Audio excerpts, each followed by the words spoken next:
except for those of which I'm in a foreign country. But I am here this week. We're going to talk some college basketball. We're going to talk UFC 313, maybe a little golf, maybe a little NBA. Don't forget, you guys dictate the show.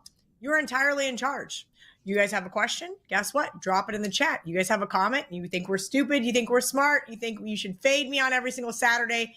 You are correct. You should. Saturdays have been an abomination outside of the needs that Art DeCesar has sent me from the Westgate Superbook. So I decided right now I'm on cruise control. I have not played a single Saturday game yet, waiting on that text from Art. We're also going to talk to Andrew Babakitis from the Westgate Superbook. Maybe he has a little look behind the counter for us. But first, let's start off the top before he gets into his steam room. VR is going to join us, and we're going to give us a look behind the computer screen. VR, good morning. You've got your UFC shirt on. We're going to talk UFC with Kyle and Andy coming up. So let's keep it college basketball focused first. Then, of course, you can run down, let me know what you've got for the UFC. It's kind of one of those Saturdays where, well, it's the last Saturday of the regular season before the conference tournament starts for some of the big games. The smaller conferences have already started. I think we're at this point where they're like 2 and 3. And I'm like, we won money in the accounts, but that's the tough part of it. You know, you're going to have some ups and downs, some variance, Kel, as long as you just stick to you're disciplined enough to bet size correctly. So as long as you keep doing that, you're going to be just fine. And especially with the conference tournaments really kicking in and March Madness ahead, there'll be plenty of opportunities to make some money. Before we dive into the college basketball slate, just want to share a little information on some smaller markets that we've done really well with. And I want to share those because it sounds crazy. But like the other day we went 2-0, the day before that 2-0. So let me give these out to gave them out to subscribers earlier. Let me give them out here as well.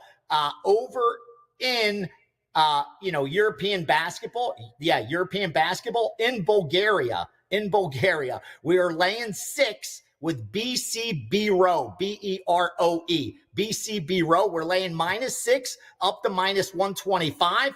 And then this is the one we swept the other day, Austrian hockey. You're going to love Austrian hockey. It's the same team. It's that EC Graz 99ers going under 5.5 in Black Wings Linz against EC Graz. Under 5.5, also good up until about -120, 125 there as well. So again, all I care about is placing good bets and cashing some tickets. I know nobody's going to end up watching these games, but I just wanted to share these because we've been doing really well. And now we can dive into some college basketball. I'll give you a couple plays we got down on already. Volume's been low so far, and here's what I've learned about the conference tournaments. There's so much public money involved that we really don't have to get out ahead of the market all that too much. Because this late in the season, you got to remember, a lot of the lines are tight.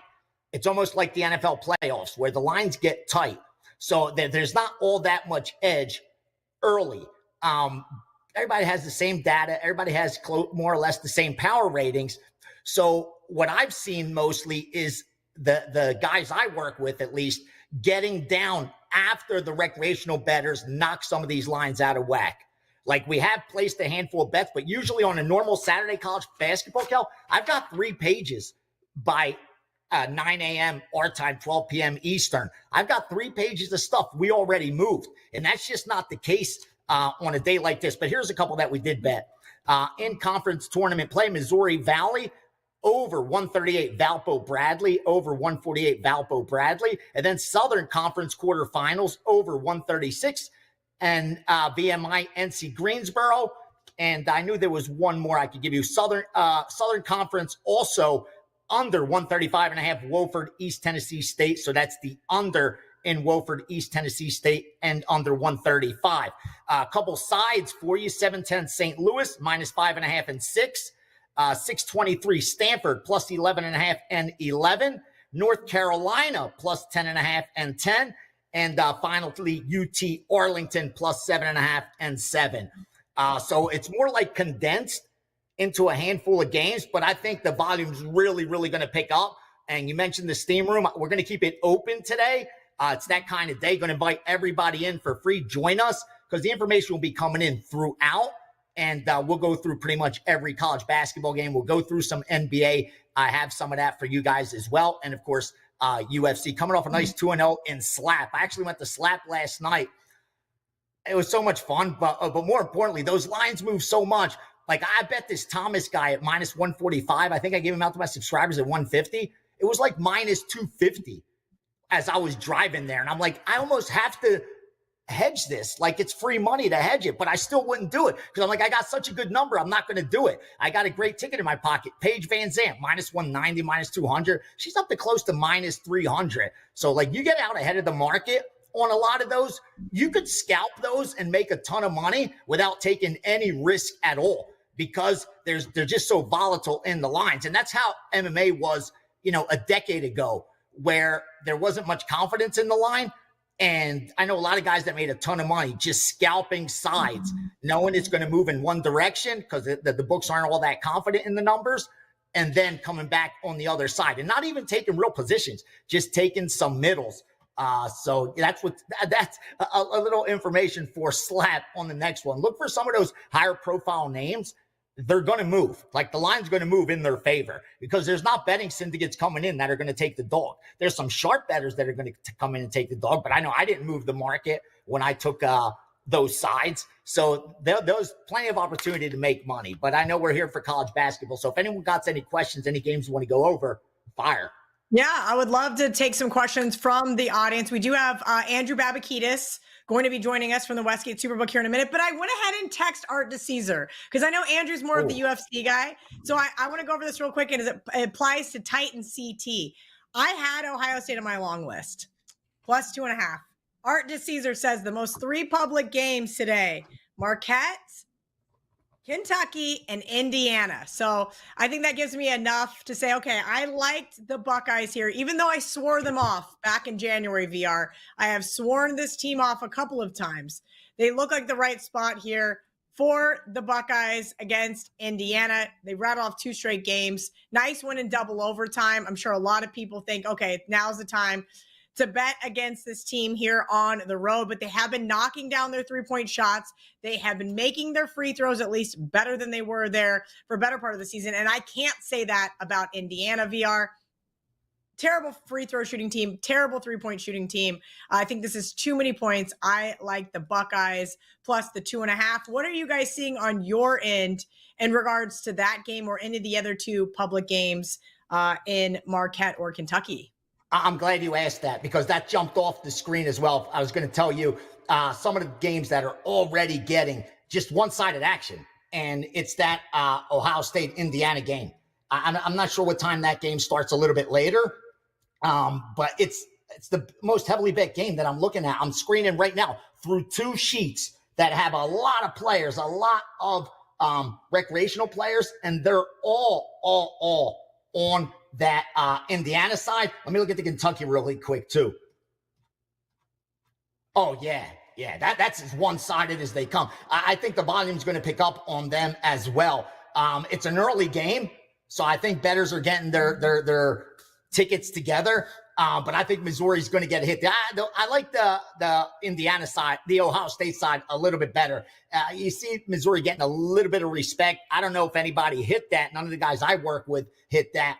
But I always like to pay attention to that. Like, is the book willing to take a position, or are they trying to minimize the risk by baiting some of the sharper bettors to come in and take the other side? And not much yet on Marquette. Obviously, it's a little more one-sided on the Marquette side, but it doesn't jump off all that much. But it's still early. And like I said, most of the bettors, they bet the 9 o'clock games, parlay it with the later stuff. If the early stuff wins, then they have action already. If not, then they come in and start firing. The reason I'm checking is a play just came in now. Arkansas minus the 1. Arkansas minus the 1. So we're betting it as we speak on that Arkansas side. The ranked versus the unranked. Let me actually pull up that trend that I've got. My good friend Clint puts together these for me. Ranked versus unranked, home team favored in the SEC, 6-4-1 on the season. Not, wow numbers, but I always do love looking at that. So I will be joining you on Arkansas there, VR. In regards to Kentucky, Missouri, we talked about this earlier. I did a show with CT Betts and Joe Ranieri. Joe Ranieri said, check out Mizzou in the first half. I think we're too late to bet Mizzou. unless you can find a better spot in game, but I may join him on Missouri first half. Just because that line's been ticked up a little too much. VR, let's take some more questions. In the Kentucky-Missouri game, obviously it's not as one-sided as I'm looking deeper in the other sheets. It's a little more, it's not as one-sided as I would think. But the over, everybody's on the over in that game. And it's a high total, but they're betting that like they already expect 220 points to be scored. Because you got a ton of straight bets with the over, you have parlays with the over, and then you have teasers with the over. Like everything's tied into that over on Kentucky, Missouri. Regardless of the outcome, if that game stays under, it's going to wipe out the majority of risk for sure. Where with the other sides, the totals aren't that one-sided, but that one definitely is. All right, let's go over a couple of these other ones, see if you can confirm some of these sharp plays. UNC was bet at 11, now down to 9.5. Cal was bet at +4, now down to 3. Wofford was 2.5, now down to 1. And Marist +3, now down to 2. Any confirmation bias on North Carolina, Cal, Wofford, or Marist? Yeah, we took North Carolina 10.5 and 10 on the Carolina side. Nothing on Cal or Wofford and or Marist. So there's the other, I don't have all the information from every group out there. And the guys that I share with haven't sent me everything yet. But the one that does stick out is the UNC that we got down on. And I like the Wofford side. That was one of them that now you're helping me confirm. I had Wofford circled because that's what I like to do. Have all my stuff already prepared. And then as it comes in, if it lands on what I like, I'm able to fire and know I'm getting a really good number and on the sharper side. So that one sticks out. I do like Wofford, and the other game's not too much opinion on yet, and don't see anything sharp, at least with the groups that I'm working with or any in the back of these sheets getting steamed from any of the bots. 680. Okay. I love this guy. Clint, you're the man. 680, 384, making my job easier. There's a professional for you. All Kansas money. For a later game, for a game that's like not going off now, let me just give you a comparable example. It's getting as much volume already as like Georgia Vanderbilt. It's getting as much volume as Penn State, Wisconsin, Iowa State, Kansas State. Like it's getting that much volume already, and it's all on Kansas and all on the over. So that's why I think a lot of the groups are sitting back. Because even though the public's not going to get a ton of respect from the books, you got to respect the money. And you're only going to want your position to be so big, even if you're getting 11 to 10. Like you only have so much leeway for risk. And those guys in the back room that are risk managers, they start seeing that weight heavy. They don't want the outcome of their day falling on whether Team A is going to cover or not. And that's why I think sitting back on days like this, where it's concentrated action on marquee games. We don't have the normal Saturday where there's 300 college basketball games, especially when conference tournament starts and it starts to go deeper. First day, a little bit different, a lot of volume, but they're betting it by times, just like the big dance. It's betting times, the first game, second game, third game, fourth game. But a day like this, like I said, pay attention to a lot of the late line moves compared to what happened early. And a lot of times you can get confirmation. What I mean by that is, if you see the overnight move a little bit in the direction of Team A, but not a lot, and then in the morning you see that line not get much, like let's say Team A is -1, and you see it the overnight go to 1.5, and then in the morning it's still 1.5, but all of a sudden throughout the day it goes to 2 half-point increments, 2, maybe even 2.5. 30 minutes before game time, you see that come back down to that 1.5 or 1. That late move is the strongest. 9 times out of 10, that late move is the strongest. And I talked about it before on the show that there's guys, like I talked about that podcast I did where I had a guy on that's what he does. And he says, for me to get down the kind of money I need to wait. Like I can't bet overnights. There's no way I'm going to get money down. I can't even bet early in the morning. I have to wait until the limits are big enough and they have enough risk on a side that then I could come in and I'm exit liquidity more or less for the sports book by coming in and firing. So a lot of those late moves are as legit as they come. in conference tournament play in March Madness. Because even though, you're trying to get ahead of the market, no disrespect to the recreational bettors, but we know their long-term results. So these guys know we don't have to get out ahead. I got to get out ahead of the other sharp groups on Princeton, Dartmouth. But I don't have to get out ahead of the other groups on Duke, North Carolina. I could wait. If that's going to get a lot of public money, that's the market. They're the guys I have to beat. That's who you're trading against. You're not against, Princeton, Dartmouth. You're trading against other really, really, really sharp guys. But when you're talking about those high-profile games, Kansas, that's going to be trading against the recreational bettors. And in that particular cases, you don't have to really get out ahead of them because more times than not, they're going to be betting those biases that we all talk about all the time. Very, very good information as always from VR. You can get the same type of information on the Steam Room with him every single week. Normally, just for his premium subscribers, today, everybody is invited. Come on in. So here on the WagerTalk YouTube channel, you guys can hang out with VR. He's going to answer all your questions. Let's take a couple of more questions for college basketball from the audience before we get into some UFC talk with Andy Lang, as well as some golf, NBA, some of these smaller markets as we're dwindling down. K-State, oh boy. VR, this is a 6-15, 6-16. K-State opened as a 7-point underdog, down to 6.5. There's a 6 at Pinnacle even. VR, here's my problem. K-State lives and dies by two things. Coleman Hawkins being healthy and Brandon Housen knocking down threes. And during that 6-game win streak middle of the month, last month, they showed a lot of promise. And then they went out to Utah, had a really ugly road trip, and the wheels kind of fell off. But I will say this. A lot of people think K-State's rival is Kansas. And albeit, yes, it was great to whoop both of these teams' asses this last season, especially in Ames. But this is a huge revenge spot for the Cyclones. And Coleman Hawkins, not 100%. We know he played hurt versus Cincinnati, and I appreciate his tenacity. But this one is a tough one. Really good place to play. It's senior day in Manhattan. You seeing anything on this game? Kansas State, they're betting the dog. Usually not a good sign. Not a good sign. I stress this all the time. When you see a team that's -7, -8, -9, and you see 80% of the money on that side, that's what you should see on that side. If you look at what the money line is based on the point spread, it's up around that implied win probability. So you expect it. But when you see a -1, a -2, and it's getting 80% of the money, when the implied win probability is right around that 55% mark, then that sticks out a lot. This game being where, Iowa State being favored, and they're coming in on Kansas State, betting Kansas State. I'm seeing even Kansas State money lines. I'm seeing some Kansas State money line. That scares me more than anything else when I'm on a dog.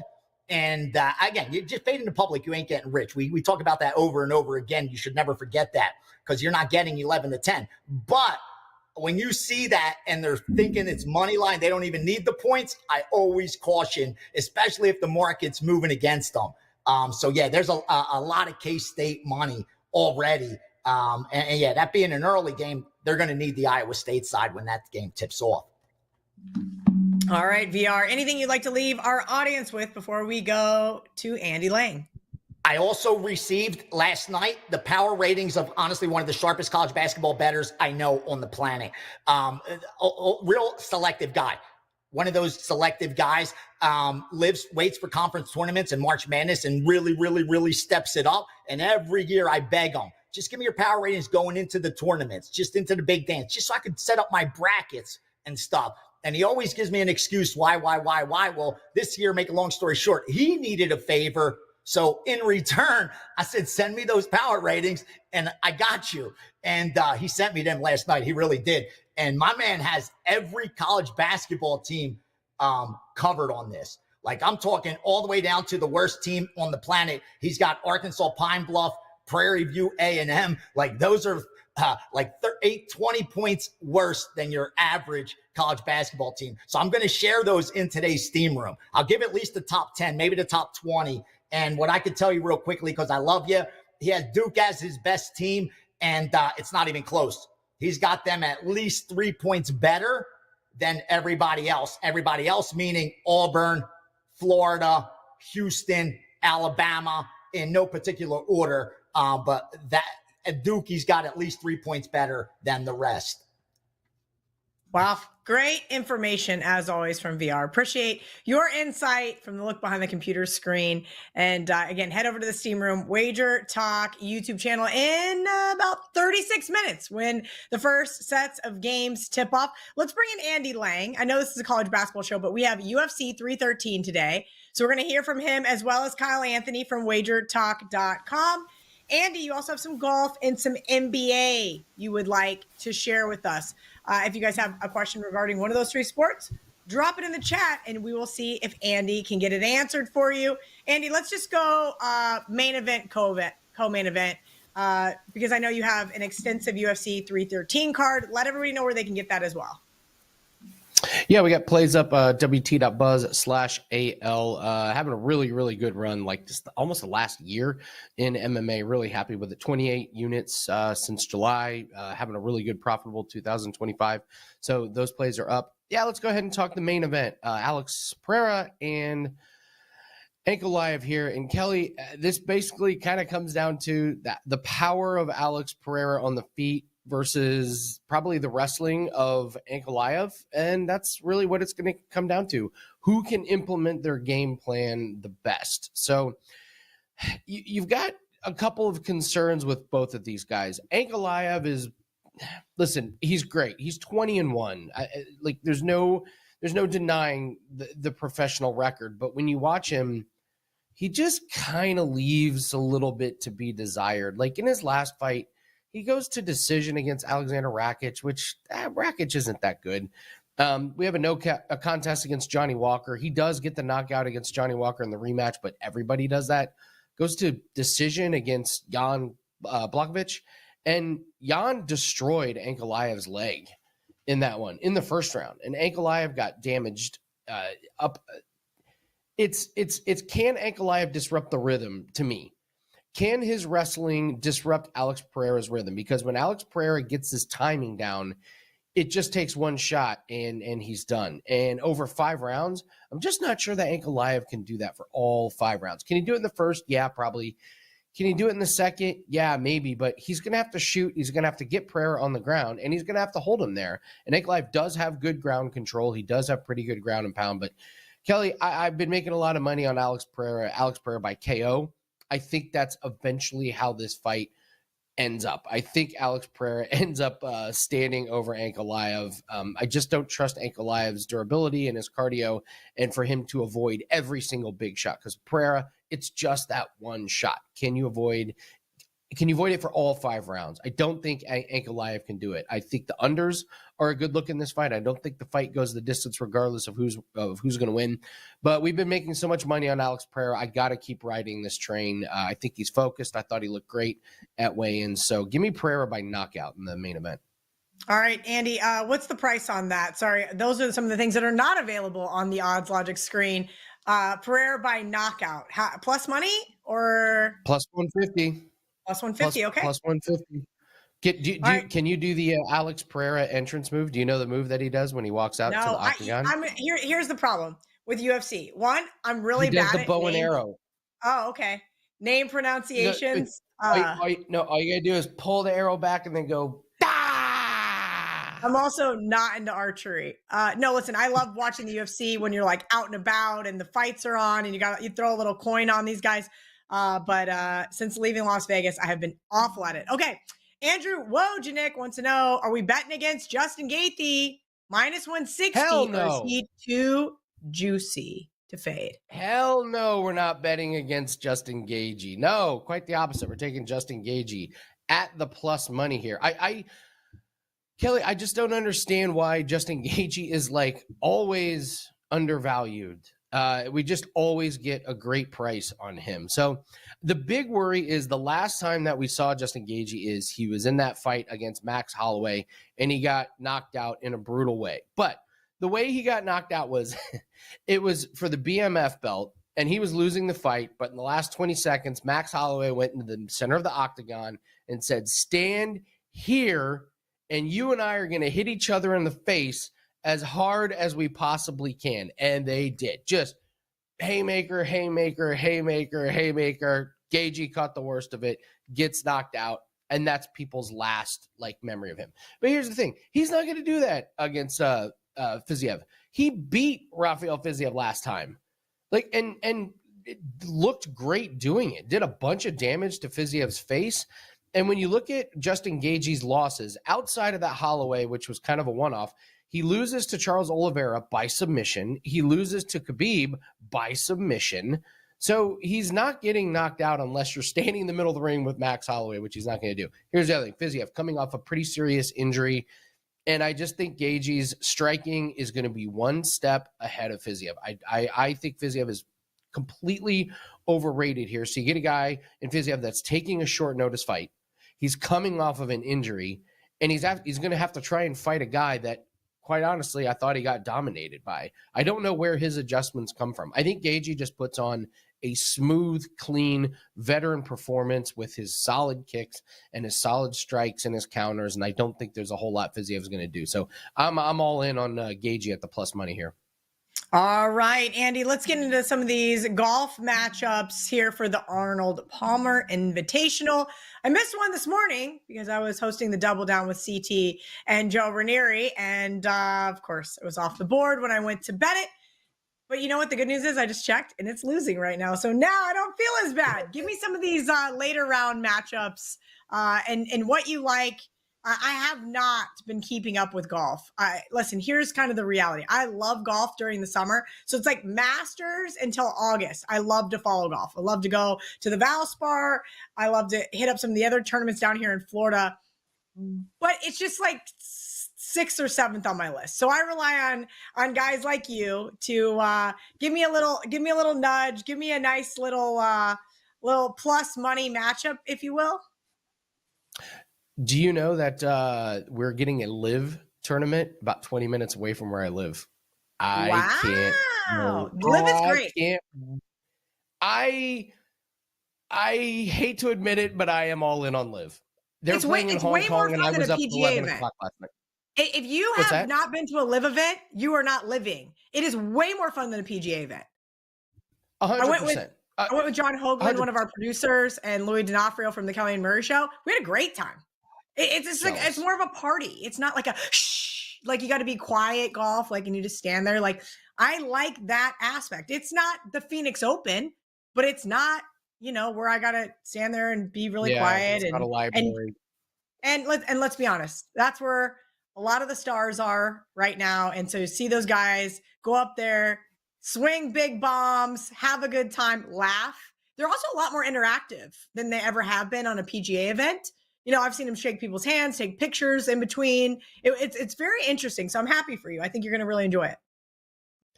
They've made it. The PGA has stolen something from Live, which is the interaction with the fans. They have made it very clear to golfers. You're going to talk to the fans. You're going to shake their hands. You're going to take pictures. You're going to talk to them. Joe was at the event last week, and he said that was a notable thing, that they had taken out some stands and they had let the fans get way closer, and you could talk to the golfers. The whole, yeah. Here, I'll get to a play in a minute. A quick funny story. I was at the U.S. Open about 6 years ago. We had bet against a guy named Cameron Champ. So we were following him around, and we were the only people following him except for these two really nice ladies. And we started talking to them, and it turned out it was Cameron Champ's mom and sister. And we didn't have the heart to tell them that we had bet big against their son and their brother. It was very funny and very awkward. But let's do a free play here, Kelly. Colin Morikawa under 71.5 round 3 score. We cashed this one yesterday. We talked about this on WagerTalk today. Round 1, brutal conditions, tons of wind. The wind is now gone, and the conditions are much easier. Colin Morikawa had no bogeys yesterday. He shot -4. So we're getting 71.5. That's only -1. I've been watching it this morning. The conditions are easy. I think he's going to have another solid round. I think there are a lot of guys that are going to go under the score. The rough is 4 inches, but if you hit the fairway, you got a clean shot towards the green. So look at some of these guys at the leaderboard to shoot -2, -3, -4. Shane Lowry had a -6 round going yesterday before he had a bogey. So tomorrow's going to be horrible. There's rain, there's wind, but for today, look at easier conditions. All right. Well, I just got a text from Andrew Babakitis. I know it's a little early there. Nope. The show starts at 11 Eastern, bro. Wow. Come on. He's blaming it on John Hoagland. Well, regardless. Oh, We're gonna he's just go ahead blaming it and on say that there was a communication error, and this is why I have to run my own show. Johnny Detroit did not schedule me a college basketball handicapper. He gave me 2 UFC guys, and going forward, we're gonna do that. If you guys have a question for Andy, I'm just glad it's not my fault for once, honestly. So I'm glad we have JH to blame. So I'm taking this one to the bank. JH, I'm telling Babakitis to come on real quick. Andy Lang, if you guys have a question for him, drop it in the chat. UFC, golf, NBA. Now, the NBA slate's not beautiful today, Andy, but there is some notable games that I think are worth talking about. What do we got here? 8 games today, something like that. Celtics Lakers. Here's the let's talk a little handicapping. NBA props are gold, Chad Moody says, and he is right. Here's my problem. Between now and April 17th, when the NBA playoffs start, I said this to Ariel Epstein. I am just like frustrated, right? You spend time, you handicap. Now, I'm not a props bettor, but obviously it affects you guys too with opt-outs, with injuries, late news that you maybe didn't get or anybody else get, or even the bookmakers get. And if you're not getting the best of the information, it doesn't matter if you're getting the best of the number in the NBA. So kind of talk to me about how you navigate the next 5 weeks in the NBA in regards to the props market. Here's a little insider information. With props, you actually do not want to bet on your books beating the number. That's the number one way to get limited.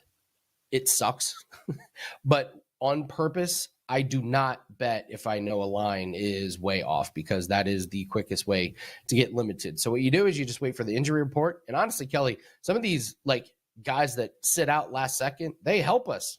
I love playing some of these backup guys coming off the bench that get an increased workload in minutes. So to me, this is actually like really good for us, because if you think you're scrambling, think of the books trying to keep up with all of these injuries and what to do with the numbers. This is one of those times where the handicapper, the bettors, have the advantage here. So I'll give you one here. Malik Beasley, over 3.5 made 3-pointers. Kelly, over 3.5 3-pointers is such a huge number. Like making 4 a game, that's like Steph Curry. Here's the thing. A guy like Malik Beasley, he's gone over in 16 out of 20 games, 8 out of the last 10.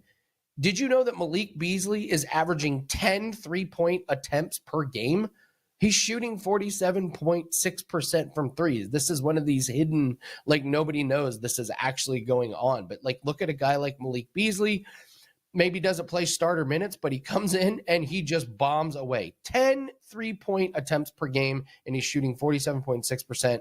Look at him to go over 3.5. And this is one of these props. You just keep playing it over and over and over again. We talked about some props that lost this week, Kelly. You just come right back to them. We're not looking to go 1-0 with these props. We're looking to go like 5-1, 6-2. We're looking to extend these streaks. Nope, on I'm some absolutely of these props. with you there. So I actually,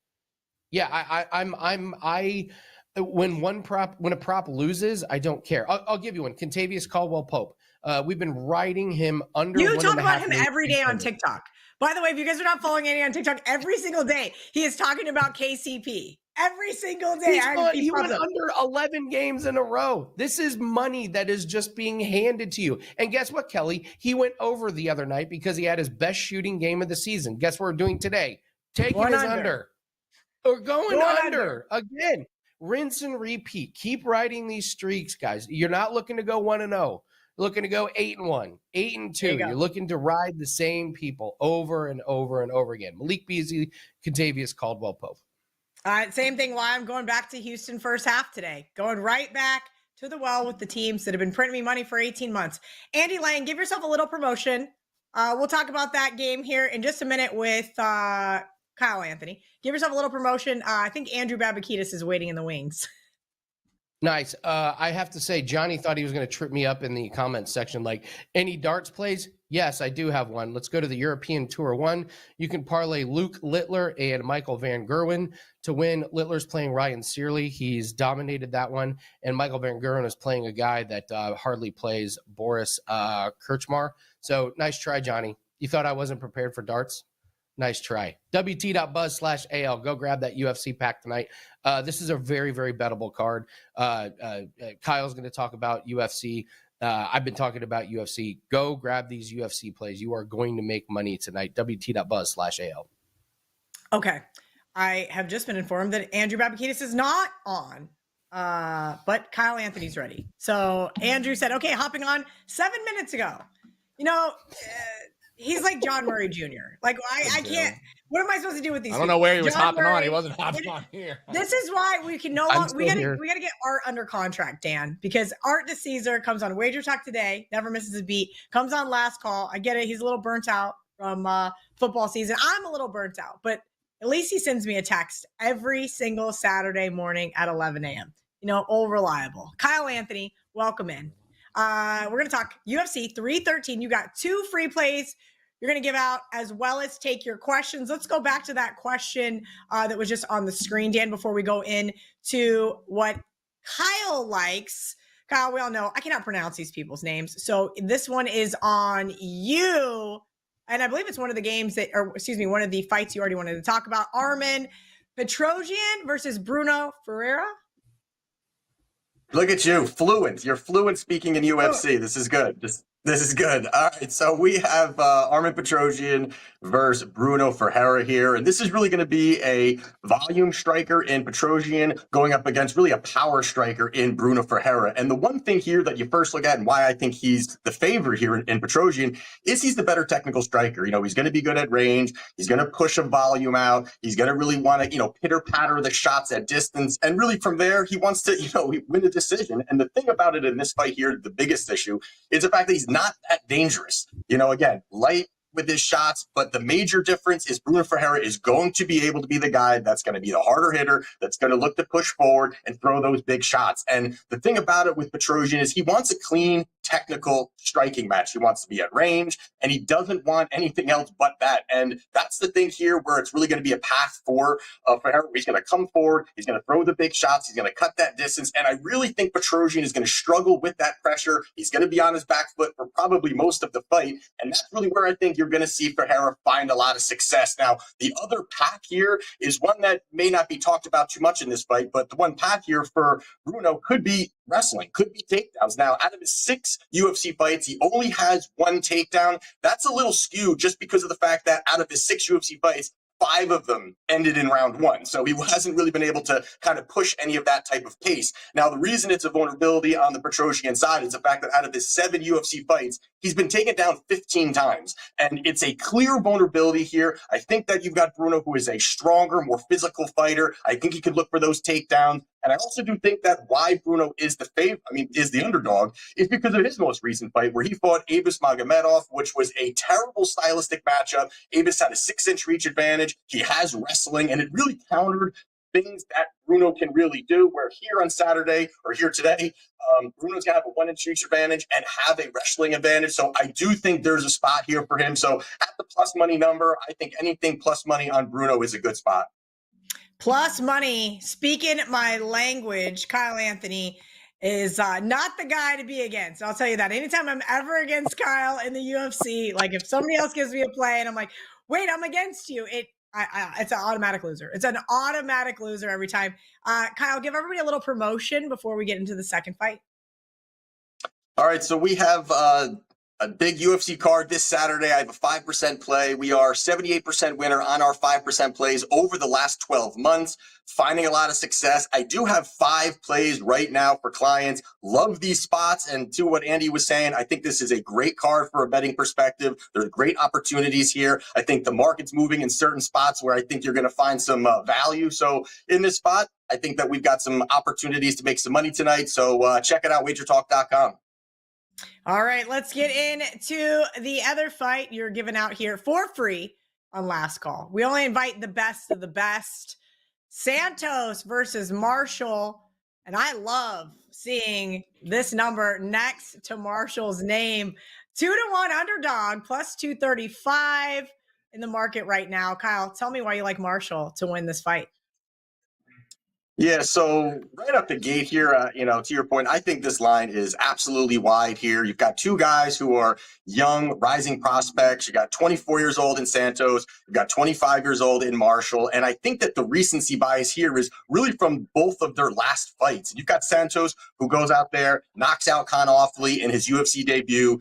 Great look for him overall. And then you've got Marshall, who recently had really a very close, scrappy fight against Dennis Bermudez. And Dennis Bermudez is not the greatest fighter, but the thing that I think the market is overreacting to that fight is the fact that Marshall came in on short notice, up a weight class, and still found success. And I think that speaks a lot to what he can do. Now, this is going to be a grappler versus striker type of matchup, and Santos, no doubt, he's going to be the better technical striker. He's going to be having the faster hands, good at range. He does have those things. Now, the glaring hole in his game, it's another spot here where takedown defense. And, he only has one loss in Santos, only one loss. The only loss came from a wrestler that pushed an absolute wrestling pace. And that was outside the UFC against Dan Argueta. And Dan will push a wrestling pace heavy. He took him down multiple times, got a ground and pound finish. And that's kind of where I look at this fight here. And I think Santos is, again, his recent fight was against a wrestler, but, Con Offley is not very good. He's got alligator arms. He's very short. He's not big for the division. And I think that's how Santos found a lot of success, where he's about to face now Marshall, a pressure wrestler who's going to be relentless, who's going to push forward, who's not going to really allow Santos to be comfortable in the pocket. I think also he's going to have the physicality and strength advantage to look for those takedowns.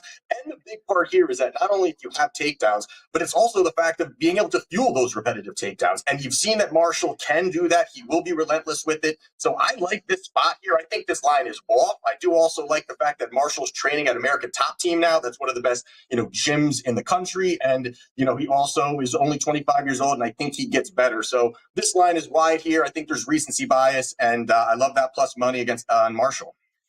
I love getting plus money on both of these. I'm going to be tailing you, so expect a text this evening while I'm out with my friends. Good or bad, you're getting one, Kyle. All jokes aside, appreciate your insight. Kyle Anthony UFC on social media. Make sure you guys are giving him a follow. WT.buzz/KA to get Kyle's full UFC 213 package. All right, guys. I don't think Andrew figured out his link. I will get with John Hoagland. Somebody's in trouble. He's here? No way. Thank you to Kyle. Thank you to Andy. Thank you to VR. Let's bring in Andrew Babakitas. I think we finally got it. I know it's early out there on the West Coast with the 11 a.m. start here in the East Coast. You're not wearing the bucket hat this morning. I got several texts about the bucket hat. And I know that normally WagerTalk today starts at noon Eastern, but we're early here because we got to get it taken care of before tip-off. Guess what? Art DeCesar did the hard part for you. He gave me all of the information for college basketball. So I just want to hear from you for UFC. We got 13 minutes till the show ends. Maybe answer a couple questions from our audience at Babakitas24 on Twitter. Is that correct? Babakitas. Yeah, that's right. Yeah. Okay. All right. Yep. Let's get into it. Let's hear about some of the sharp stuff that you saw on your end. Maybe it coincides with what we heard from Kyle and Andy. Yeah, I'll start with, I know we talked about it a little yesterday on the show. We did take a big bet on a big underdog on Bobby Green. That price opened a little bit higher on Roofy. He opened a $6 favorite. We're currently sitting minus 450. Like I said, we took a 5-figure bet on one of the underdogs at 450. So that liability adds up quick. So we're kind of in a hole on that fight to start the pay-per-view part of the card. Then we did have our sharpest UFC customer come in and bet Jalen Turner at plus 120. It looks like that price is still on the Bahamondes side. He's still the favorite. It opened up Jalen Turner as the favorite. But, yeah, that line flipped, and it still has Bahamondes as a slight favorite. So you can still get a little bit of dog money on Jalen Turner if you're interested. Yeah, and then on the Gaethje Fiziev fight, we opened that one up real close to a pick'em, and it has just kept going the Fiziev way. It's currently sitting minus 165 on Fiziev. The main event, we're sitting at a coin flip still. That one hasn't budged. It's been sitting at the same price all week, really. Nothing too respected, but good action both ways on that fight.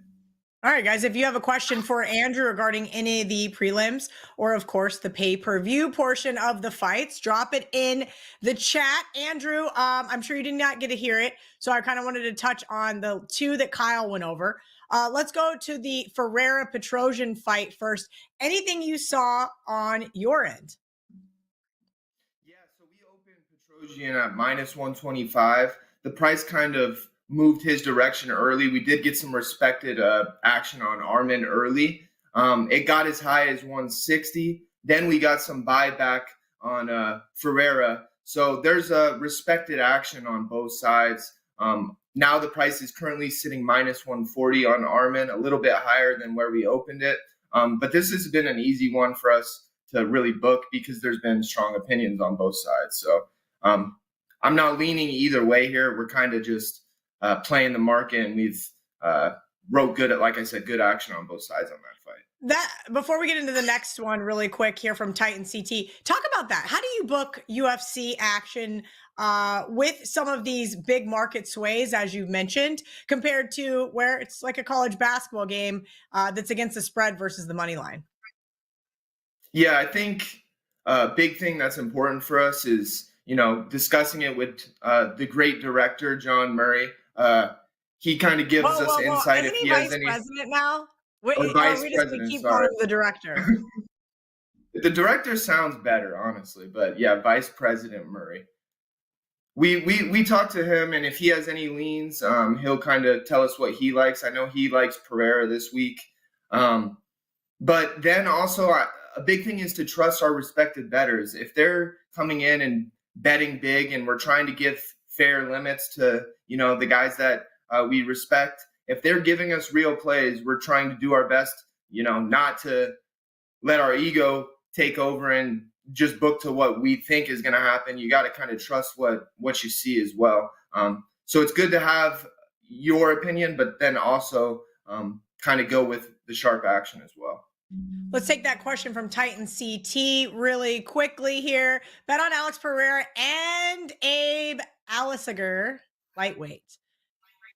I'm so bad. Andrew, if you didn't know, my pronunciation of anybody that does not have a very easy sounding name is very hard for me. It's kind of now just a running joke that I'm not even going to try. So we already talked about the Pereira fight. Let's talk about the lightweight fight. Which fight are we looking for? Abe Alessager. I don't know that fight. I don't see that fight. Okay, maybe it's on a different card.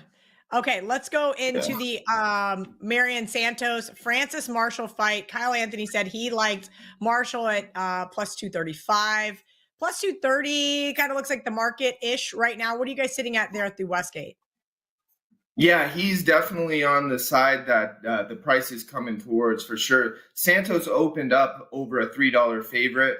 We did get a big respected bet early on about a week ago on Francis Marshall at plus 260. You're currently sitting at minus 270 on that Santos side. You still can get some good dog action. One thing that I kind of like to do on these pay-per-view cards is write a dog bet early, because the day of the fights, you usually get a lot of parlay liability on these, minus 250 favorites. They kind of just add up in all the parlays. So, it's nice to see a big bet on the dogs early, and we're going to need a couple of the dogs if we're going to want to have a successful card at the book. So I know you guys are booking college basketball on Saturday, minus 109 there at the Westgate Superbook. Anything else you would like to leave our audience with before we let you out of here? Yeah, so after this, I'm going to talk to the great John Murray, and we're going to switch the splits on this main event for this Alex Pereira fight. We're going to make it a 10-cent line. So it'll be a little bit more fair if you're trying to get in on that fight. Get a big bet in, save some juice. But stop by the book. If you have any questions, hit me up on Twitter, and we'll get some more fights up for you guys. So if you guys watch Kelly and Murray, you know that I never get these texts, but apparently I just did. I was teasing John Murray about how Babakitis was a no-show this morning, and I said he made it with 12 minutes to spare, and he goes, "Did you tell your listeners that our guy bet Turner plus 120. So let's talk about that fight real quick, and then we'll get you out of here.